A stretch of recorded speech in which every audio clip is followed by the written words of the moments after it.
Hi, കല്യാണത്തിന് ചിലവുകളൊക്കെ ചോദിച്ചിട്ട് എനിക്ക് ഒത്തിരി പേഴ്സണൽ മെസ്സേജ് ഒക്കെ വന്നിട്ടുണ്ടായിരുന്നു. അപ്പം ഞാൻ വിചാരിച്ചു ഒരു വീഡിയോ ആയിട്ട് തന്നെ ചെയ്യാം. എൻ്റെ കല്യാണത്തിനുള്ള എല്ലാ ചിലവും വഹിച്ചത് ഞാൻ തന്നെയാണ്. എൻ്റെ വീട്ടുകാരെ ഞാൻ ബുദ്ധിമുട്ടിപ്പിച്ചിട്ടില്ല. അതിന് മെയിൻ കാരണം ഞാൻ ഒരു 10th പഠിക്കുന്ന സമയത്തായിരുന്നു ചേച്ചിയുടെ കല്യാണം കഴിഞ്ഞത്, അതായത് 2014. ആ സമയത്ത് എൻ്റെ പപ്പ കുറേ കടമൊക്കെ വാങ്ങിച്ചിട്ടാണ് ചേച്ചിയുടെ മാരേജ് നടത്തിയത്. ആഫ്റ്റർ ചേച്ചിയുടെ മാരേജ് കഴിഞ്ഞതിന് ശേഷം കോവിഡ് ഫ്ലഡൊക്കെ വന്നിട്ട് പപ്പയ്ക്ക് ജോലിയൊന്നും അങ്ങനെ കറക്റ്റായിട്ട് ഉണ്ടായിരുന്നില്ല.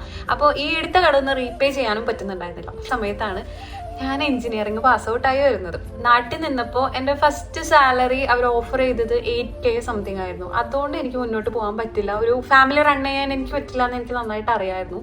അത്രയും കഷ്ടപ്പെട്ടിരിക്കുന്ന സമയത്താണ് ഞാൻ ദുബായിലോട്ട് കയറി വരുന്നത്. ചേച്ചിയുടെ 2014 കല്യാണത്തിന് വാങ്ങിച്ച കടം ഞാൻ വീട്ടിൽ ആഫ്റ്റർ UAE വന്നിട്ട് 2 വർഷം കഴിഞ്ഞിട്ടാണ് ഗൈസ് ആ ഒരു സംഭവം ഇനി റിപ്പീറ്റ് ആവരുതെന്ന് എനിക്ക് ഉണ്ടായിരുന്നു. വേണ്ടിയും അത്രയും നല്ല മെമ്മറബിൾ ആയിട്ടുള്ള മൊമെന്റ്സ് ആണ് വെഡിങ്ങിൽ ഉണ്ടായിരിക്കുക. നമുക്ക് അതൊരു പ്രത്യേക ഫീലിംഗ് ആണ്. എനിക്ക് ഓരോ കാര്യങ്ങളും ഡീറ്റെയിൽ ആയിട്ട് ചെയ്യണം എന്നുണ്ടായിരുന്നു.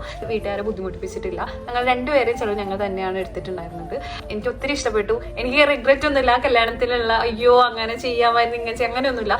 ഞാനൊരു 2 months എടുത്ത് പ്ലാൻ ചെയ്തിട്ടാണ് എല്ലാം ചെയ്തത്. ഡെക്കോർ, ജ്വല്ലറി, വെഡിങ്ങിന്റെ ഔട്ട്ഫിറ്റ് എല്ലാം. നമ്മൾ സെൽഫായിട്ട് ഇൻഡിപെൻഡന്റ് ആയി കഴിഞ്ഞാൽ നമുക്ക് ഇതെല്ലാം ചെയ്യാൻ പറ്റും.